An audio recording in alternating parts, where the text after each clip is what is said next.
Graça e paz, queridos irmãos e irmãs. Eu quero ler com você os primeiros versículos, porque nós temos um capítulo longo, né?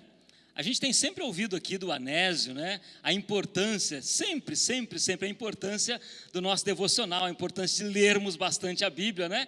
Então eu espero que não seja o caso de ninguém, mas se por acaso você não leu a Bíblia essa semana, vamos compensar hoje, né? É um capítulo inteiro de Atos. Então, como é um texto bastante longo, eu vou ler os primeiros 5 versículos, que inclusive fazem parte aí do primeiro ponto da mensagem de hoje, e depois nós daremos sequência então no restante dos versículos, tá bom? Vamos lá. Atos capítulo 18, do verso 1 ao verso 5, nos diz: depois disso, deixando Atenas, Paulo foi a Corinto. Lá encontrou um judeu chamado Áquila, natural do Ponto, recentemente chegado da Itália, com Priscila, sua mulher, porque o imperador Cláudio havia decretado que todos os judeus deviam sair de Roma. Paulo aproximou-se deles, e como tinham o mesmo ofício, passou a morar com eles e ali trabalhava. O ofício deles era fazer tendas, e todos os sábados Paulo falava na sinagoga, persuadindo tanto judeus como gregos. Quando Silas e Timóteo chegaram da Macedônia, Paulo se entregou totalmente à palavra, testemunhando aos judeus que Jesus é o Cristo. Vamos orar, queridos? Feche seus olhos, por gentileza. Pai, em nome de Jesus, mais uma vez buscamos a Tua presença como povo Teu, como família do Senhor, como igreja do Senhor.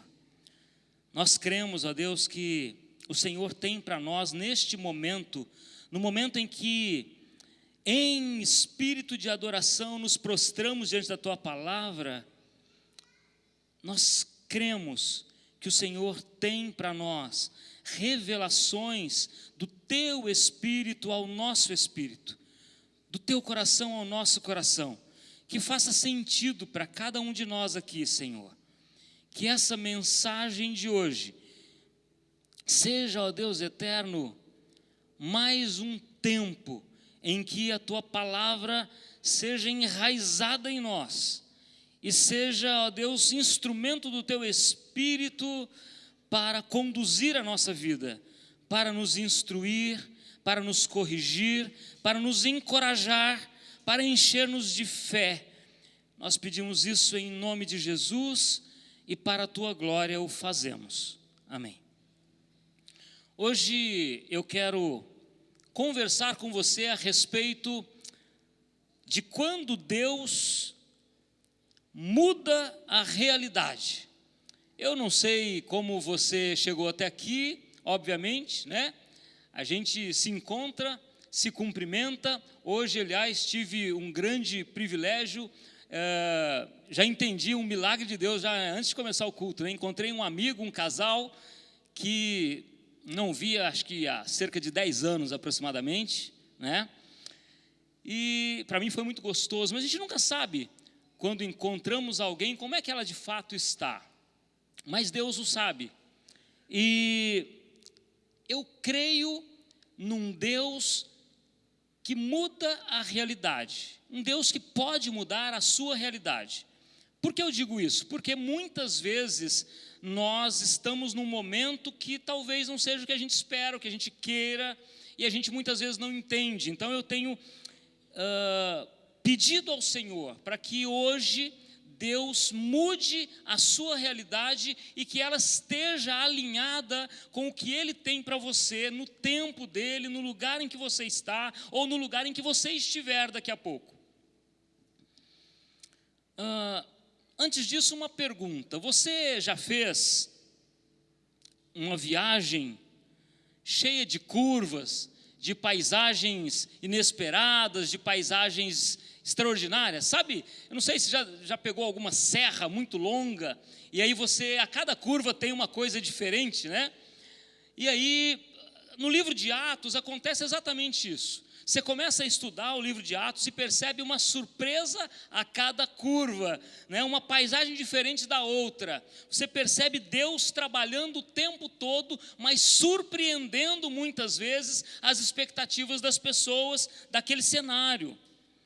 O capítulo anterior, né?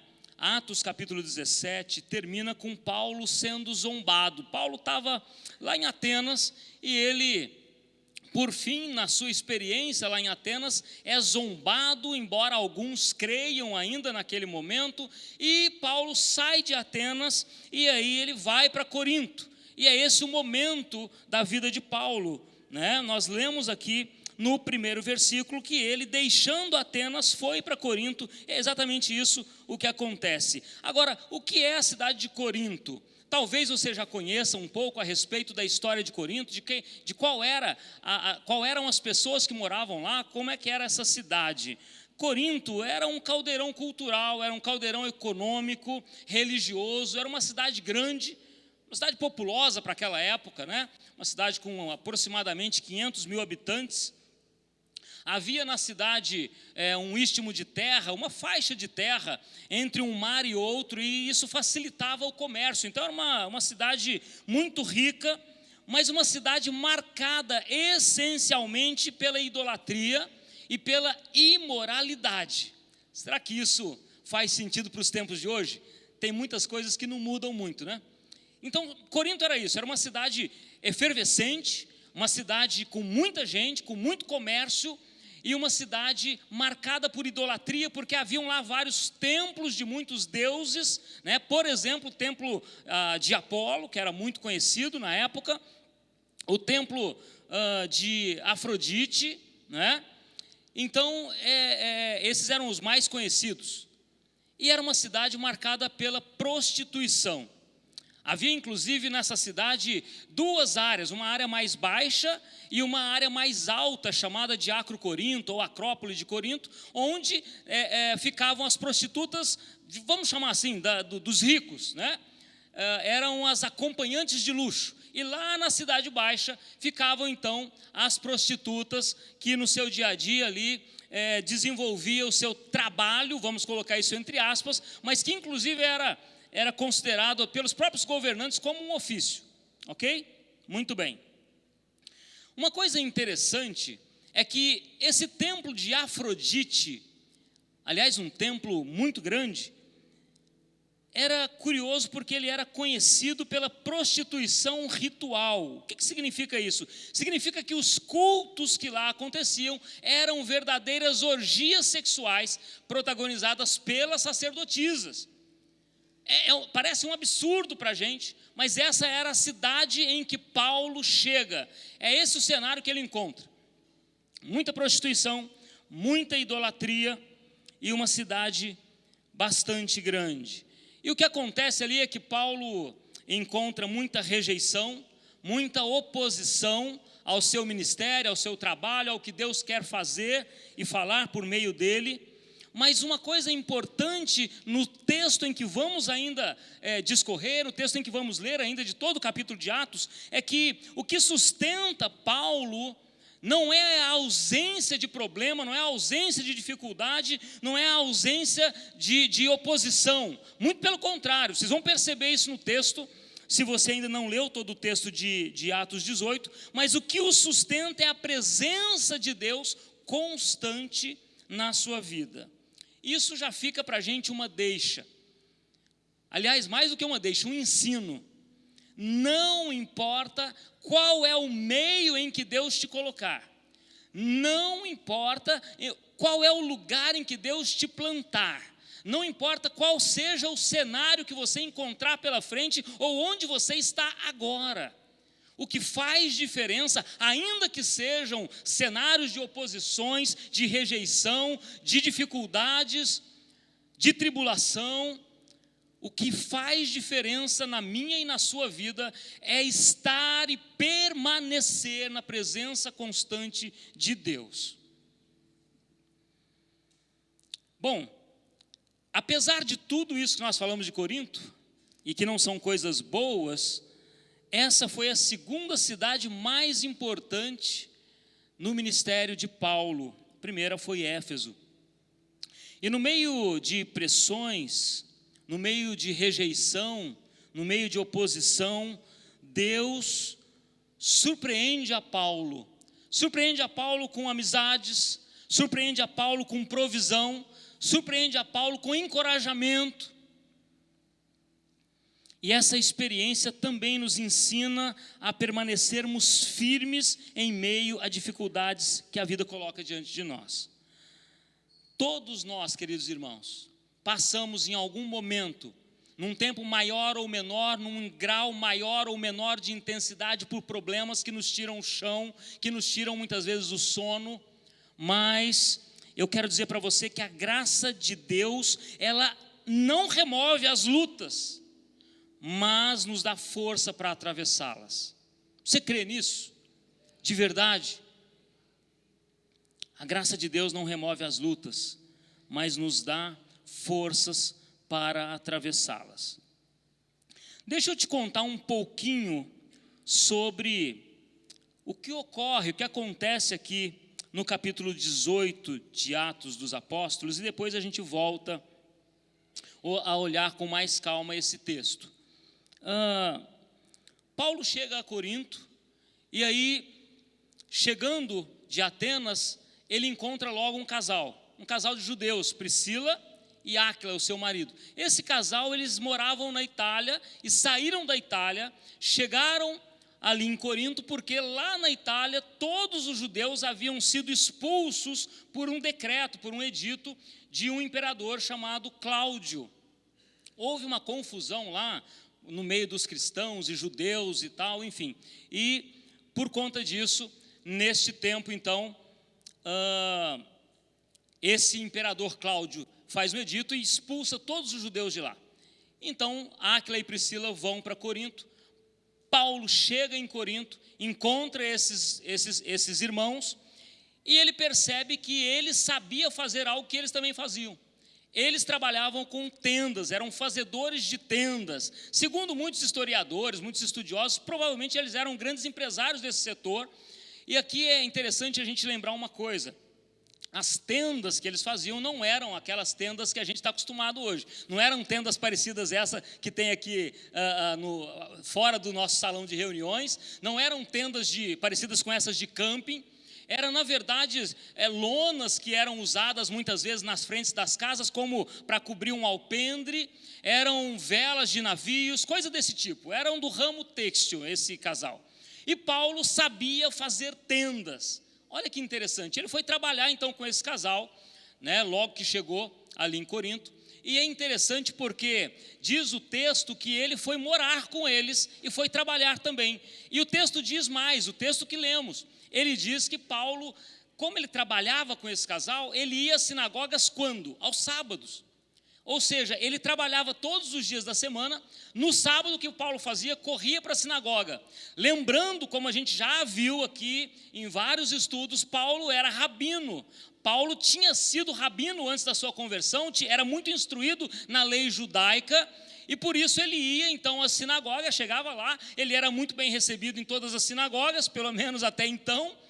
Davam a palavra para Paulo e ele começava a pregar a Jesus. Começava a pregar a Cristo e dizendo: olha, Jesus é o Messias enviado por Deus, é o Cristo ungido de Deus, aqueles que vocês estavam aguardando.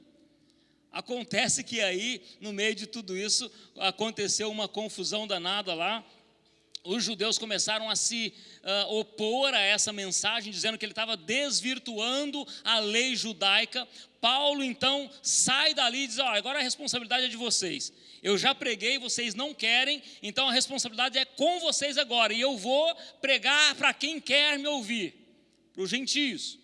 As sinagogas eram frequentadas por judeus e também gentios, que a Bíblia chama de tementes a Deus. Aqueles gentios que se simpatizavam com a lei judaica, né, e que frequentavam também a sinagoga. E olha que interessante, gente.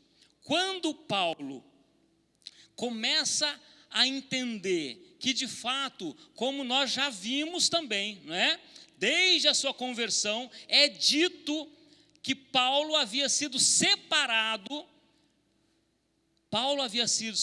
por Deus para pregar aos gentios. E aí, nesse momento, Paulo então diz assim: esse é meu ministério, vou pregar aos gentios. E quando ele deixa os judeus de lado, sai da sinagoga e vai pregar para os gentios, olha que coisa interessante. Eu sei que você vai entender o que eu estou dizendo agora. Deus tem muito bom humor muitas vezes. Lá na sinagoga nada estava acontecendo, alguns começaram a se converter, mas deu confusão. Quando ele sai, porque está sendo rejeitado, e vai pregar para os gentios, ele sai de lá e vai para uma casa de um camarada chamado Tício Justo. E essa casa era colada ali com a sinagoga, era pertinho, era vizinho. Não sei se foi estratégia de Paulo ou o que aconteceu, se foi realmente Deus direcionando, mesmo que Paulo não percebesse isso. E aí, quando o apóstolo Paulo começa a falar de Jesus na vizinhança da sinagoga, o que acontece? O chefe da sinagoga se converte. Um rabino chamado Crispo se converte. Calma lá, fica tranquilo que a gente vai ver ainda. De repente você está preocupado porque eu não li isso nos primeiros versículos. A gente vai discorrer ainda. Eu estou te dando um panorama geral de todo o capítulo, das coisas que acontecem marcantes no capítulo, para depois a gente olhar com mais atenção. E aí esse judeu, rabino-chefe da sinagoga, se converte, o Crispo. Pessoal, imagina. Se antes estava complicado, como é que fica agora? Provavelmente começou a surgir um monte de burburinho, um monte de boato, né? E o pessoal judeu não gostou nada disso. Neste momento, chega à cidade de Corinto, dois grandes amigos de Paulo, dois grandes parceiros de ministério de Paulo, que é Silas e Timóteo. Olha que interessante. Bom, primeira coisa, gente, quando a gente está numa terra distante, uma terra confusa, conturbada, promíscua, um lugar que a gente não entende porque está ali, como Paulo estava. Mesmo num lugar distante, numa terra distante, Deus coloca gente do nosso lado. Deus colocou primeiro Priscila e Áquila. Depois, quando a coisa começa a apertar no trabalho de Paulo, chega reforço ministerial. Chegam dois amigos, né? Que é Silas e Timóteo. Bom, neste momento o texto diz, a gente não sabe pelo texto bíblico, se de fato eles levaram ou não alguma oferta de alguma igreja, ou de algumas igrejas por onde Paulo já havia passado, onde ele havia plantado antes de chegar a Corinto, mas o fato é que, neste momento, quando chega Silas e Timóteo, Paulo começa a se dedicar exclusivamente ao seu ministério, exclusivamente a pregar a palavra de Deus, a anunciar Jesus como o Messias enviado de Deus, o Cristo de Deus. E é aí que mais confusão acontece. Se estava ruim, né, a oposição, aí fica um pouco mais complicado, porque eles percebem então que Paulo está avançando muito no ministério, começam a ficar enfurecidos. Eu acredito, pelo que nós podemos ver em Atos 18, que Paulo nesse momento devia estar preocupado, devia estar desanimado. Paulo talvez estivesse cansado de tanta oposição, mas aí Paulo tem uma visão. O Senhor fala com Paulo, e nessa visão o Senhor diz que ele deve se animar, que ele deve continuar falando de Jesus, que ele não deve parar, que o Senhor está com ele, que o Senhor ia livrá-lo de todo problema, que ninguém ia tocar nele, e que naquela cidade havia muita gente do Senhor. A gente precisa tomar cuidado muitas vezes também, para não olhar para uma realidade fora do que a gente imagina como preferível, e achar que ali Deus não vai alcançar. Sabe quando você, não sei, talvez você tenha um amigo, um parente, um vizinho, um colega de trabalho, e alguém que você olha e diz assim, esse não tem jeito. Exatamente na cidade de Corinto, uma cidade marcada por promiscuidade, por pecado, por idolatria, é que Deus diz, Paulo, continua, fica firme, nada de ruim vai te acontecer, e mais, saiba que aqui tem muita gente minha, ou seja, muitos que eu quero alcançar ainda, por meio de Paulo. E depois disso, Paulo é levado ao tribunal, enfim. os judeus começam a apelar para que o governador ou procônsul, né, chamado Gálio, não Galho com LH, é Gálio, né? E os judeus, acho que talvez, desculpem o trocadilho, talvez quisessem que o procônsul quebrasse o galho deles, mas não deu certo. Levaram Paulo, não sei se arrastado ou não, ou se Paulo foi espontaneamente, o fato é que eles foram para o tribunal e a acusação contra Paulo era a seguinte: este camarada está desvirtuando a lei judaica, ele está falando algo que não tem nada a ver com a lei judaica e está desvirtuando a adoração a Deus.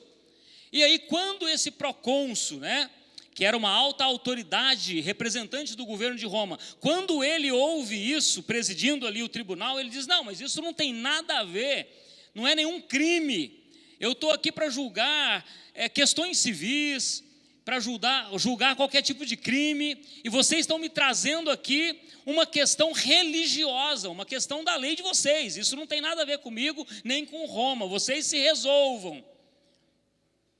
E aí os judeus enfurecidos acabam, inclusive, indo para cima de um outro camarada, enfim,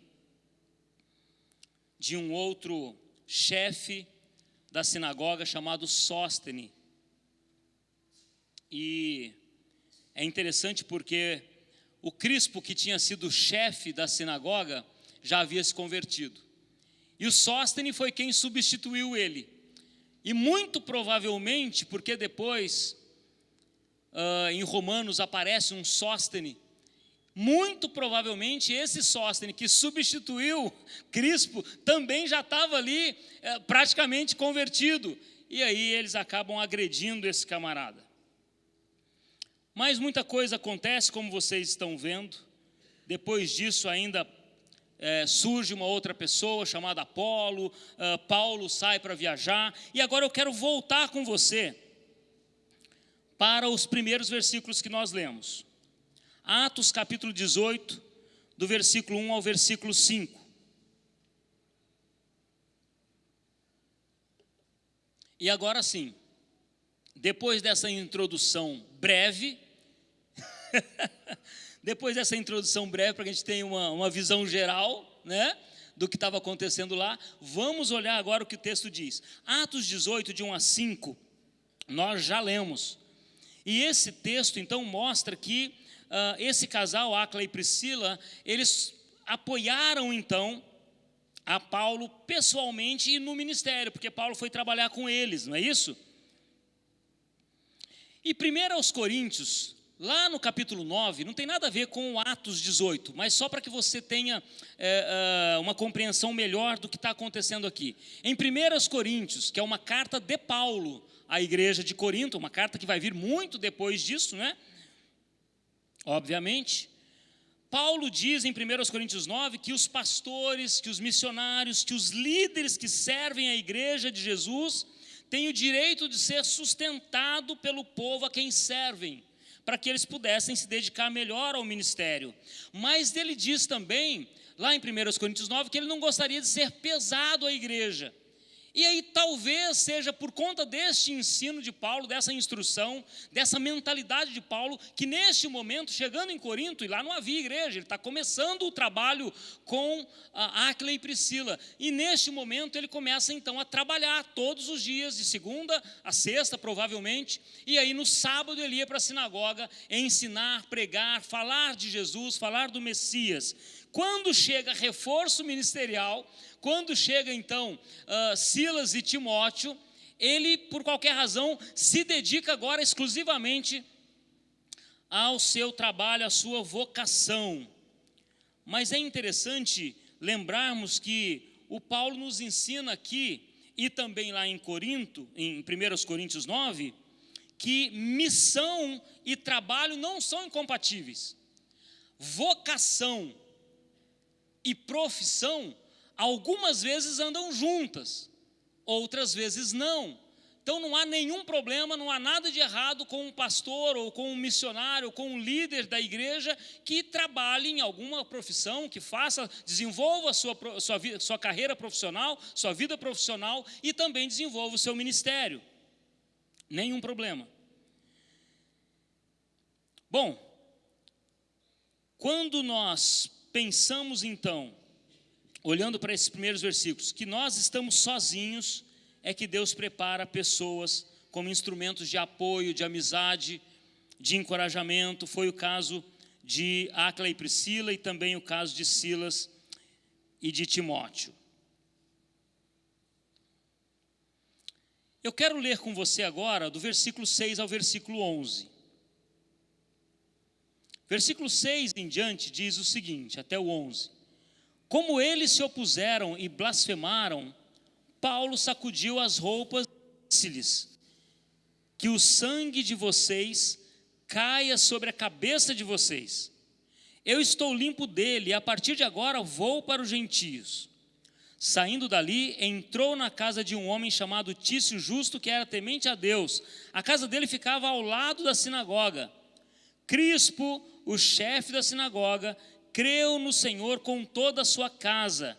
Também muitos dos coríntios, ouvindo, creram e foram batizados.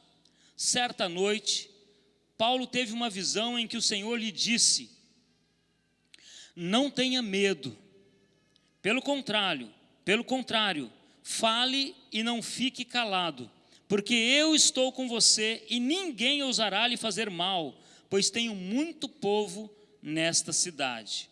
Assim Paulo permaneceu em Corinto 1 ano e 6 meses, ensinando entre eles a palavra de Deus. Como nós já dissemos, Paulo então sai da sinagoga, onde ele é rejeitado, e diz o texto que ele sacode as suas roupas e diz: que o sangue de vocês caia sobre a cabeça de vocês. Eu estou limpo dele e a partir de agora vou para os gentios. Ora, Paulo está dizendo aqui o seguinte: eu não tenho responsabilidade mais sobre a vida de vocês, uma vez que eu já anunciei a palavra de Deus. Sabe quando você insiste, fala, testemunha, fala, e alguém não quer nada? Eu não estou dizendo de pessoas que são difíceis, que são duras, mas que de alguma maneira você sente que deve continuar. Mas pessoas que não querem, deixam claro para você que não querem nada com Deus. Pessoas que se opõem à verdade de Deus. O que você pode muitas vezes fazer é continuar orando por elas. Mas, às vezes, é hora de parar de insistir. Eles se opõem, eles blasfemam contra Paulo, contra a palavra de Deus que está sendo pregada, contra o Messias. Mas Paulo não se sente abandonado, Paulo não se sente intimidado. Ele deixa essa porta para lá e vai pregar aos tementes a Deus. Porque, irmãos, havia um propósito a ser cumprido. Embora tenha sido Pedro que tenha dito lá em Atos 5:29 que mais importa obedecer a Deus do que aos homens, foi exatamente isso o que Paulo entendeu nesse momento. Ele entendeu que não havia como continuar insistindo. E aí, nesse momento, ele vai fazer o que Deus chamou para fazer. Tem ali a salvação do rabino chefe na casa de Tício, o Crispo. Paulo tem essa visão de Deus encorajando ele a continuar. E por que eu penso que Deus, além de encorajar a Paulo a continuar, nessa visão, Deus é claro em dizer para ele o seguinte: olha, continue na missão, não pare, não desanime, porque nada de mal vai te acontecer. Se você esteve aqui nos últimos estudos a respeito da vida de Paulo, em Atos, ou se você já leu os capítulos anteriores de Atos, você percebe que Paulo tem um ministério marcado por problemas, marcado por dificuldades, marcado por tentativas até de assassinatos muitas vezes. E Paulo, e o Senhor deixa claro a Paulo que nada vai acontecer a ele. A visão encoraja Paulo, anima Paulo, a visão se cumpre, mas isso não significa que não haverá dificuldade. E aí Paulo continua, e aí a coisa piora um pouco mais. Vamos olhar Atos capítulo 12 até o versículo 17. Atos 18, de 12 a 17. antes de melhorar, piora. Atos 18, de 12 a 17. Quando Galho era procônsul da Acaia, os judeus de comum acordo se levantaram contra Paulo e o levaram ao tribunal, dizendo: este homem quer persuadir as pessoas a adorar a Deus de um modo contrário à lei. Quando Paulo ia falar, Galho disse aos judeus: se fosse de fato alguma injustiça ou crime de maior gravidade, ó judeus, eu teria motivo para acolher a queixa de que vocês estão trazendo. Mas como é uma questão de palavras, de nomes e da própria lei de vocês, resolvam isso vocês mesmos. Eu não quero ser juiz dessas coisas. E os expulsou do tribunal. Então todos agarraram Sóstenes, o chefe da sinagoga, e começaram a espancá-lo diante do tribunal. Galho, todavia, não se incomodava com estas coisas. Olha, o texto que nós acabamos de ler nos mostra que Paulo nem chega a abrir a boca para se defender. Ele é acusado de muitas coisas, essas coisas não são verdade.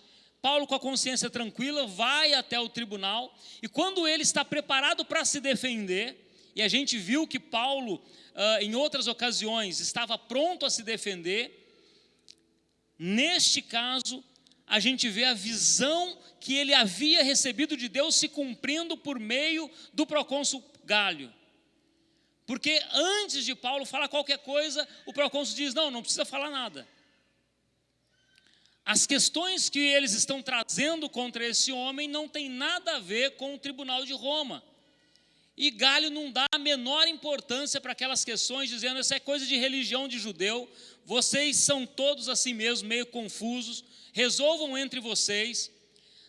Tal é o desdém do procônsul em relação a essas acusações contra Paulo, que vendo que não havia condição de ter a atenção ali do procônsul, a atenção daquele governador, aqueles camaradas começam então a agredir.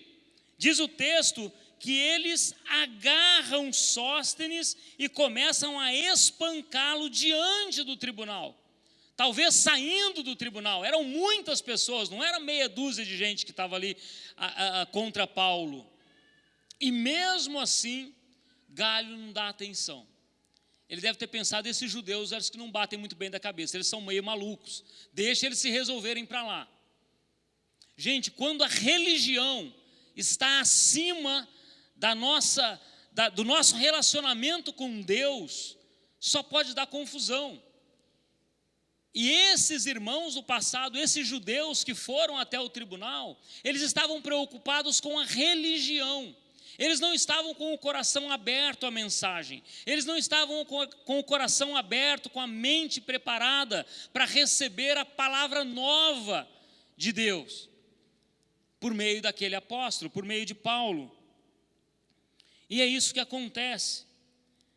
Agora, esse ponto, como eu disse, é que antes de melhorar, piora. Porque se a coisa estava ruim, agora piorou. Paulo é acusado diante do tribunal. Eu não sei se já aconteceu com alguém, espero que não. Eu me lembro, inclusive, há muitos anos atrás, de uma igreja que foi levada ao tribunal por uma pessoa que tinha frequentado a igreja por muito tempo lá. Por incrível que pareça, isso infelizmente acontece, um irmão que acaba acusando o outro na justiça. A Bíblia nos orienta de como proceder, mas aqui havia essa confusão. Os judeus então acusaram a Paulo, a coisa ficou séria e há toda essa confusão. A visão se confirmou, Deus interveio, Paulo não precisou se defender, mas a minha pergunta é a seguinte: na sua vida, no seu dia a dia, você já teve em algum momento que você teve aquela sensação de que a coisa não estava boa, mas que estava piorando? Sabe aquela sensação de que, olha, tem dia que é melhor não sair da cama, não sair de casa? Já passou isso pela sua cabeça ou não? Só comigo que aconteceu isso. Às vezes acontece, de as coisas não estarem muito bem, e aí você sai de casa e aquele dia te derruba, cansa você. Bom, Tem uma lei chamada Lei de Murphy. Você já ouviu falar da Lei de Murphy? Esse camarada chamado Edward Murphy era um engenheiro norte-americano, e aí, com base nas suas experiências pessoais, ele cunhou aí, ou alguém cunhou, uma lei chamada Lei de Murphy, em que ele diz que se algo pode dar errado, dará, e da pior forma. A gente, quando fala da Lei de Murphy, costuma dizer o seguinte: é aquele pão com manteiga que cai da mão, mas cai a manteiga para baixo. É aquela história do molho de chaves. Você tem lá um bocado de chaves, você não sabe qual é a certa, vai ser a última. Essa é a ideia do Murphy. Cara pessimista, né? Mas calma. Sobre a Lei de Murphy é muito importante a gente entender uma coisa. Vamos lá. Leia comigo aqui a respeito da Lei de Murphy. Primeiro, ela não tem base científica. Ela, na verdade, é uma lei popular. Ela é baseada apenas na experiência desse camarada chamado Edward Murphy, que em alguma situação teve problemas. Segundo, Deus muda a realidade independente de leis ou de superstições. Eu sei que você crê no Senhor Jesus. Mesmo assim, a gente muitas vezes se depara com alguns irmãos, aqui e ali, que embora creiam que Deus o guarda, que Deus o protege, que o Senhor cuida dele, que o Senhor o ama, às vezes a situação vai se tornando tão complicada na nossa vida, que você começa a pensar no seguinte: não é possível, a minha vida está sendo guiada por uma lei dessas aí, que cada vez vai piorando mais e tudo dá errado. E eu quero te dizer o seguinte: primeiro, que a gente cita aqui para você entender essa tal lei de Murphy, mas isso não faz nenhum sentido. Não faz nenhum sentido. E ainda que fizesse, ainda que houvesse qualquer tipo de lei a respeito disso, Deus pode quebrar as leis. Quaisquer leis, Deus pode quebrar, mudar a realidade das leis ou das superstições. E eu quero te dar aqui uma dica. Deixa de lado essa história de superstição. Esquece. Uma vez eu conversando com alguém me disse que, olha, o que você acha disso? Porque tal pessoa, um irmão lá em Cristo e tal, ele me diz que ele ora, mas ele, além de orar, tem que olhar o horóscopo também para sair de casa. E eu falei, bom, só tem uma palavra para isso: misericórdia. Não tem outra. A sua vida, meu irmão, minha irmã, não é guiado pela lei de Murphy, nem pelo horóscopo de ninguém, nem pelas cartas de nada, nem pela borra de café. Tem cada coisa que a gente não consegue entender. E com todo respeito a outros tipos de crenças, se você crê em Jesus, você tem que estar liberto dessas coisas. Você tem que deixar isso para lá. Entenda que quando as portas se fecham, para Paulo as portas da pregação na sinagoga haviam se fechado. Quando as portas se fecham, a presença de Deus se torna a porta para sempre aberta. Para sempre aberta. A presença de Deus se torna essa porta aberta. Diante da oposição, diante da rejeição, diante de uma doença, de uma dificuldade, de uma perseguição, diante do luto, só nos resta uma coisa a fazer: correr para a presença de Jesus, correr para os pés de Jesus, correr para a presença de Deus, permanecermos fiéis a Cristo. Não tem outra coisa a se fazer. João, capítulo 6, versículo 68,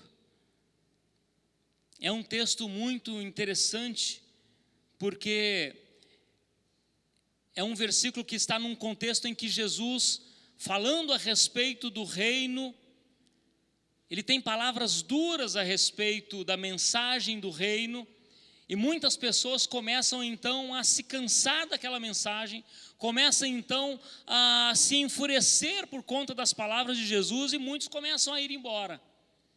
E os discípulos então, preocupados com aquilo, eles procuram Jesus e dizem: mas essa palavra é muito dura, Jesus. E Jesus, ao invés de mudar o discurso para agradar as pessoas, ele diz: tá, mas e aí? Vocês também querem ir embora? E é Pedro quem diz para Jesus: para quem iremos nós, se só tu tens a palavra da vida eterna?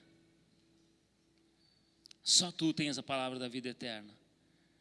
Não há para onde correr quando as coisas estão ruins, senão para a presença daquele que tem a palavra de vida eterna, daquele que tem controle absoluto da história, daquele que tem controle da nossa história, daquele que é soberano absoluto sobre qualquer circunstância, daquele que usa uma autoridade para que outro não precise nem abrir a boca. Eu pensei se devia ou não, e vou tentar fazê-lo rapidamente. Para mim não é muito fácil fazer isso, mas eu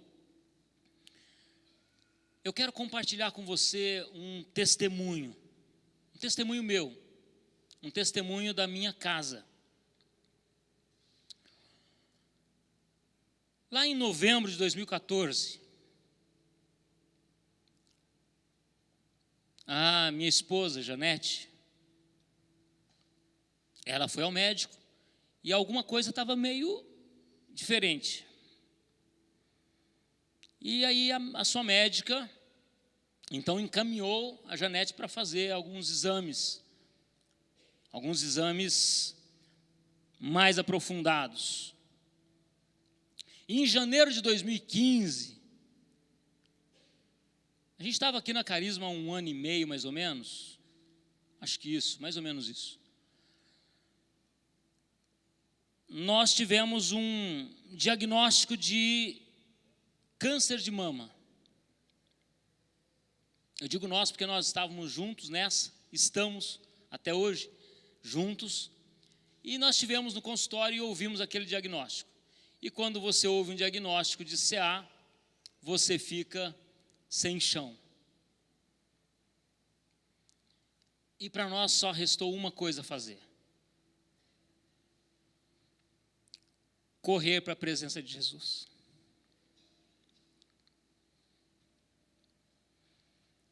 Não havia qualquer outra coisa a se fazer. Porque nós conhecemos, e você conhece, o Deus a quem servimos.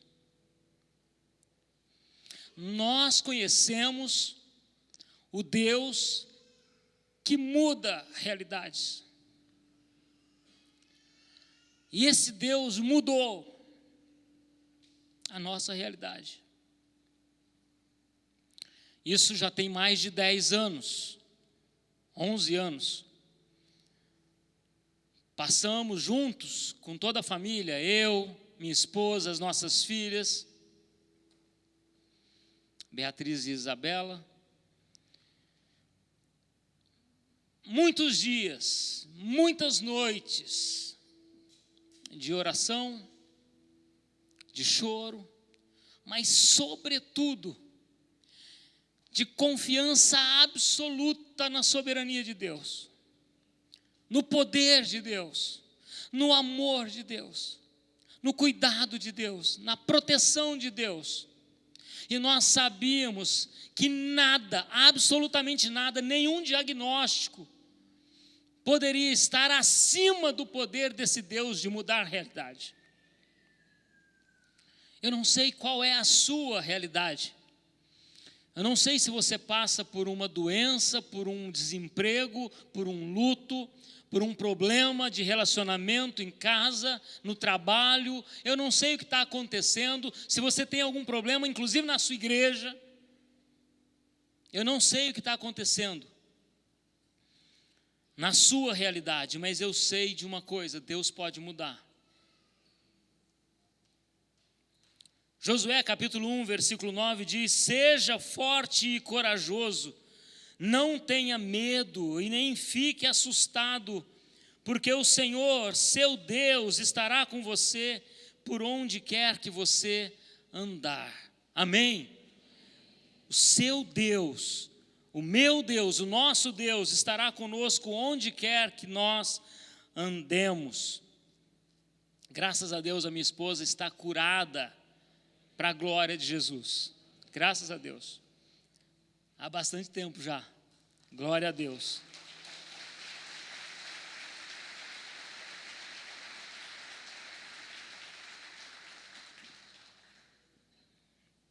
Há uma promessa de Jesus, irmãos.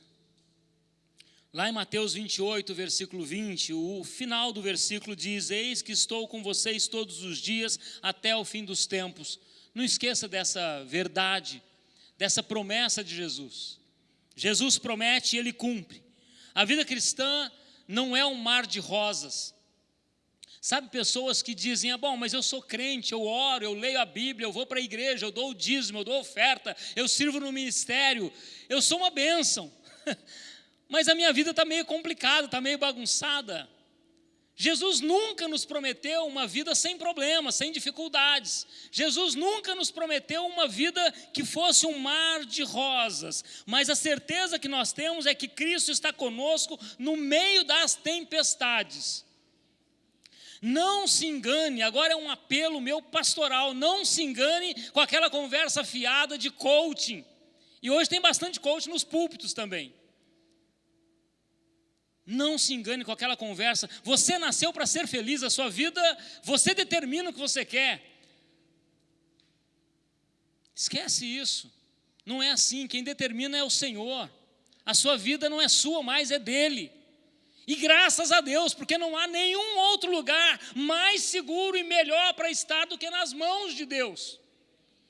E diz a palavra que das mãos de Jesus, ninguém e nada, e nenhum poder, nada, absolutamente nada pode nos arrebatar. Nós somos dele e ele é nosso. Esse é o ensino de Paulo na sua carta aos Romanos. Queridos irmãos, é comum aos discípulos de Cristo enfrentarem tempestades, mas Ele sempre estará conosco. Leia comigo rapidamente nas telas, Marcos capítulo 4, versículos 39 a 41, que nos diz: Ele, Jesus, Ele se levantou, repreendeu o vento e disse ao mar: aquiete-se, acalme-se. O vento se aquietou e fez-se completa bonança. Então perguntou aos seus discípulos: por que vocês estão com tanto medo? Ainda não têm fé? Eles estavam apavorados e perguntavam uns aos outros: quem é este que até o vento e o mar lhe obedecem? Ah, Jesus, não importa o que aconteça, meu irmão, não importa qual seja a tempestade, se Jesus é o capitão, se Ele está no barco com você, se Ele está dirigindo a sua vida, entenda que Ele tem poder e autoridade até mesmo para mandar calar os ventos e as ondas dos mares que estão querendo te engolir. Fique tranquilo, fique tranquila. Assim como Paulo teve uma visão do Senhor, essa visão também pode se aplicar a nós, em que o Senhor estando conosco, nada pode nos acontecer que não seja propósito dEle, que não seja plano dEle. Eu quero ver ainda com você um último ponto, que diz que Deus gera frutos de perseverança. Atos capítulo 18, do verso 18 ao 28. Paulo ficou ainda muitos dias em Corinto. Por fim, despedindo-se dos irmãos, navegou para a Síria, levando em sua companhia Priscila e Áquila. Antes de embarcar, rapou a cabeça em Cencreia, porque tinha feito um voto. Quando chegaram a Éfeso, Paulo deixou ali Priscila e Áquila. Ele, porém, entrando na sinagoga, pregava aos judeus. Pediram-lhe que ficasse mais algum tempo, mas Paulo não quis. Ao se despedir, disse: se Deus quiser, virei visitá-los outra vez. E embarcando, partiu de Éfeso. Chegando a Cesareia, foi logo para Jerusalém. E tendo saudado a igreja, seguiu para Antioquia. Havendo passado ali algum tempo, saiu atravessando sucessivamente a região da Galácia e Frígia, fortalecendo todos os discípulos. Versículo 24. Nesse meio tempo, chegou a Éfeso um judeu natural de Alexandria, chamado Apolo, homem eloquente e poderoso nas Escrituras. Ele era instruído no caminho do Senhor, e sendo fervoroso de espírito, falava e ensinava com precisão a respeito de Jesus, conhecendo apenas o batismo de João. Apolo começou a falar ousadamente na sinagoga. Quando Priscila e Áquila o ouviram falar, levaram-no consigo e com mais exatidão lhe expuseram o caminho de Deus. Quando ele resolveu percorrer a Acaia, ele Apolo, os irmãos o animaram e escreveram aos discípulos para que o recebessem bem. Tendo chegado, Apolo auxiliou muito aqueles que mediante a graça haviam crido, porque com grande poder convencia publicamente os judeus, provando por meio das Escrituras que Jesus é o Cristo. Amém. Por que Deus gera frutos de perseverança? Porque a perseverança em meio às lutas, ela gera frutos duradouros. Paulo teve muitos problemas, muitos embates, muitas rejeições, foi ao tribunal, tentaram pegar Paulo de todas as maneiras, mas diz o texto que Deus estava com ele e que Deus o guardou. O texto que nós lemos agora diz que Paulo passou ainda muitos dias em Corinto. Depois de toda aquela confusão no tribunal, depois de tudo aquilo, Paulo ainda ficou muito tempo em Corinto, ficou lá mais de 1 ano e meio, e depois ele partiu para Éfeso com Áquila e Priscila, e aí ele continua pregando nas sinagogas. Paulo sabia que Deus estava com ele. Não deu certo aqui, mas agora você, Priscila e Áquila, continuam aqui, porque o casal continuou em Éfeso. Continua por quê? Porque havia já uma igreja nascendo ali. Paulo, nesse momento, estava plantando a igreja de Corinto junto com Áquila, Priscila, Silas, Timóteo. E aí ele deixa Priscila e Áquila e parte ele parte para Éfeso, levando com ele Priscila e Áquila. E de lá, ele então deixa Priscila e Áquila em Éfeso e parte para Cesareia e depois para Jerusalém. Paulo ainda faz uma viagem para a Galácia, onde fortalece todos os discípulos das igrejas daquela região. Paulo viajou tanto que eu acho que se naquela época tivesse programa de milhagem, ele tinha passagem de graça para Jerusalém toda semana. Porque se a gente começa a ler as viagens missionárias de Paulo por todo lado, por onde ele passou, Paulo realmente foi um instrumento de Deus para muitas igrejas nascerem, crescerem, serem fortalecidas. E nós temos com isso hoje muita instrução de Paulo nas cartas que ele enviou depois para todas essas igrejas, cartas muitas vezes escritas na prisão.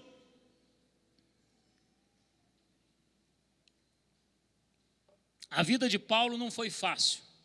O ministério de Paulo foi marcado por muita tribulação, mas sempre confiando na graça que o sustentava.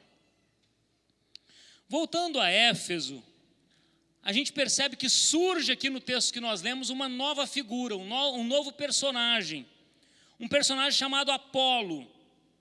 E esse camarada era um egípcio, ele era de Alexandria, portanto um egípcio, e Alexandria era um berço da cultura. Era uma pessoa muito culto, muito eloquente, pregava muito bem, e diz o texto que ele conhecia já os caminhos da palavra de Deus, conhecia os caminhos de Jesus e anunciava a Jesus como Messias. Então, este camarada chamado Apolo, novo convertido, começa a pregar com fervor, com ousadia, mas lhe faltava algo. Quem ensinou a Apolo sobre Jesus, esqueceu de falar do batismo de Jesus, do batismo cristão. E olhando e observando um novo pregador, Paulo havia saído agora já de Éfeso, Priscila e Áquila então pegam esse camarada, esse irmão, saem com ele, talvez foram para sua casa, e começam a instruí-lo então a respeito de todo o caminho do Senhor. Começam a expor a ele o caminho completo da salvação, e provavelmente devem ter explicado a respeito do batismo cristão, da morte e ressurreição de Jesus, o que significava tudo isso.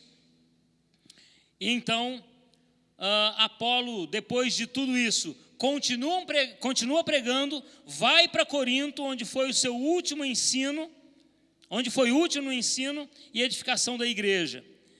Paulo plantou a igreja em Corinto, Apolo então continuou ensinando lá, e é isso que a Bíblia diz, que Paulo plantou a igreja, Apolo regou, e a igreja ia se fortalecendo, mas sobretudo Deus é que fazia aquela igreja crescer.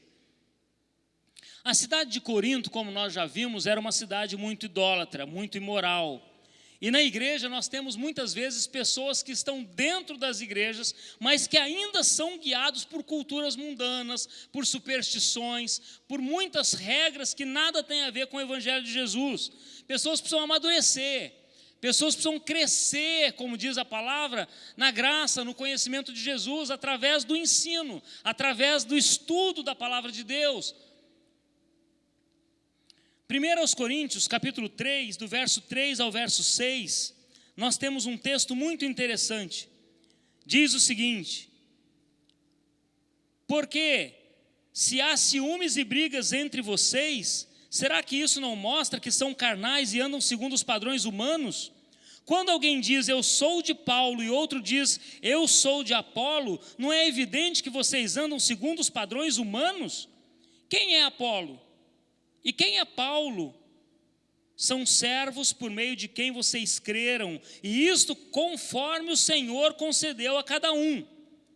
Eu plantei, Apolo regou, mas o crescimento veio de Deus. Essa também é uma carta posterior a tudo isso, instruindo a igreja de Corinto, exatamente porque assim como havia na cidade de Corinto, muita promiscuidade, carnalidade e pecado, aquela cultura pecaminosa de Corinto talvez estivesse sendo infiltrada na mente, nas atitudes das pessoas dentro da igreja. E se você já leu a primeira e segunda carta de Paulo aos Coríntios, você entende então que havia muita correção de Paulo, porque as atitudes daquelas pessoas não condiziam com o Evangelho de Jesus, não condiziam com a atitude de Jesus. E o trecho que nós lemos agora é um trecho que mostra que Paulo começou aquele trabalho, depois Apolo então foi para Corinto, começou a ensinar aquelas pessoas, e ali havia no meio da igreja alguma divisão, uns se achando então da turma de Paulo, outros da turma de Apolo. Não sei se você já viu isso acontecer, né? Vez ou outra acontece isso em algumas igrejas. Não, eu estou alinhado com esse aqui, eu estou alinhado com aquele ali. E aí vira aquela briga, aquela dissensão, aquela discussão, e isso não é de Deus. A igreja precisa ter cuidado para não se contaminar com a cultura da cidade, ou com a cultura do país. Eu sei que é repetitivo, mas ano que vem tem eleição, né? E a gente parece que não superou a última ainda. Quantas pessoas no meio da igreja brigando na internet? Você já ouviu muitas vezes esse alerta aqui nesse púlpito. Quantas vezes o Anésio tem nos ensinado sobre isso, a importância da gente entender que nós não somos de direita, nem de esquerda, nem de centro, nem de lugar nenhum. Nós somos do alto, nós somos do Senhor. Nós temos que ter outra mentalidade, nós temos que ter outra atitude. A mentalidade da cidade, a mentalidade do país, a mentalidade da política, a mentalidade da superstição, isso não pode fazer parte da nossa caminhada com Jesus. Por que há tanta briga e divisão no meio da igreja? Eu não sei se isso vai te escandalizar, mas eu ouvi numa igreja que o pessoal lá, ele dá uma olhada antes, né? Quem é que vai pregar no culto A, no culto B e no culto C? Dependendo de quem vai pregar, eu vou para a igreja. Dependendo de quem vai pregar, eu não vou para a igreja. É a turma do Apolo e a turma do Paulo. E isso não vem de Deus. cancelamento mútuo na internet, irmãos se cancelando por causa de política, gente muito imatura, gente chata, que não pode ser contrariada, gente que não sabe dialogar, e isso não se coaduna com o Evangelho de Jesus, não se relaciona com o Evangelho de Jesus. São crianças que precisam crescer na graça e no conhecimento de Jesus. Aqui nós temos o ministério infantil, então tem tempo para o ministério infantil. O problema é quando a pessoa tem 35 anos, 42 anos, 27 anos de idade, mas se comporta como se estivesse ainda no ministério infantil. Pessoas que têm 10 anos, 20 anos, 30 anos na igreja, mas que se comportam como crianças. Tem muçulmano xiita, né? E tem crente chato. Tem muito muçulmano xiita, mas tem muito crente chato. Gente que por qualquer coisinha está criando problema, está criando briga, está criando dissensão. Se não for do seu jeito, não está certo, não está bom. E a prioridade da igreja é a obediência a Deus. Deus sustentou a Paulo em meio às lutas, à rejeição, à oposição, e Ele vai sustentar você também. Ele vai sustentar você no meio da dificuldade, da dor, do luto, do que for. Se você puder permanecer firme em Cristo na presença de Jesus. Vamos ficar de pé, meus queridos irmãos. Jesus nos garantiu que Ele está conosco no meio do sofrimento. A Bíblia diz que Ele é o Emanuel, o Deus conosco. É Paulo mesmo quem diz, em 2 Coríntios 12, 9, a minha graça te basta. Essa foi a resposta do Senhor para Paulo num outro momento. E mais uma vez, eu não sei qual é o seu problema, a sua realidade, mas Deus pode mudar essa realidade. A graça do Senhor vai te sustentar. Salmo 46 diz que o nosso Deus é socorro bem presente na angústia, na tribulação, na dificuldade.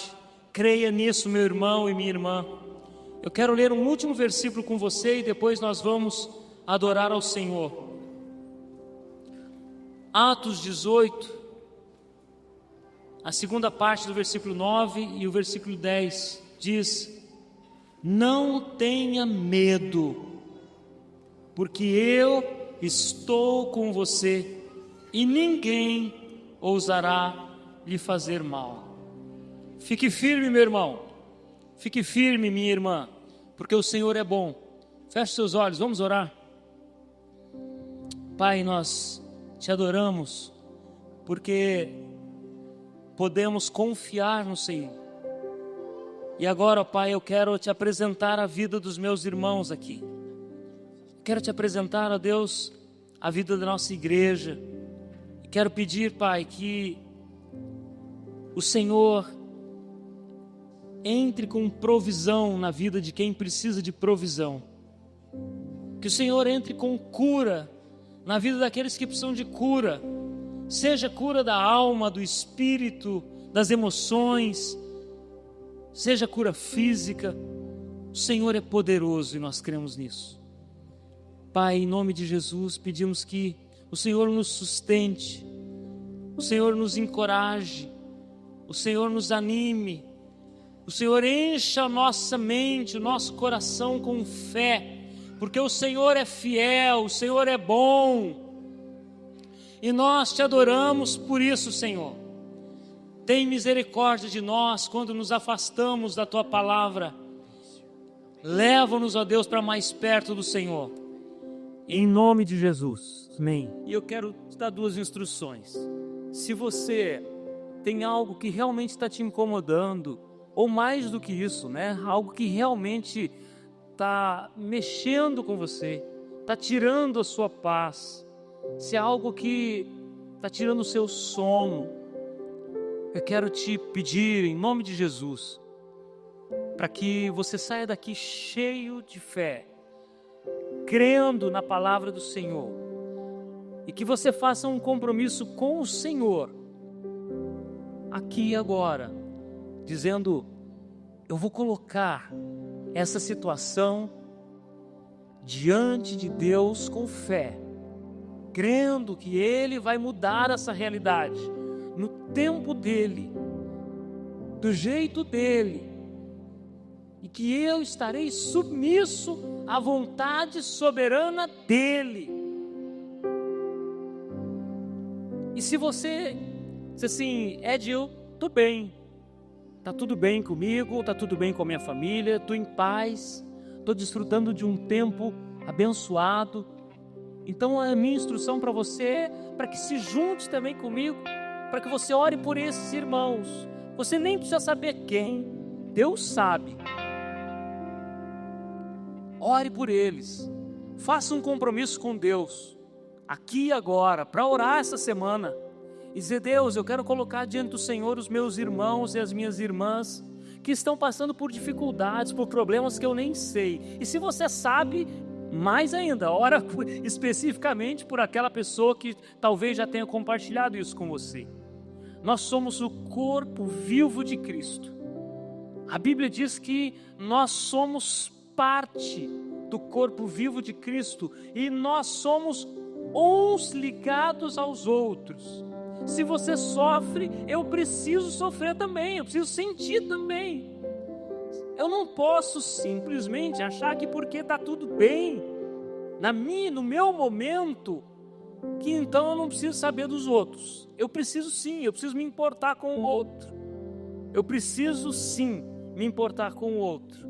E eu quero te pedir licença para orar mais uma vez, colocando diante do Senhor essa questão. Fecha os seus olhos. E agora, que todos estamos com os olhos fechados,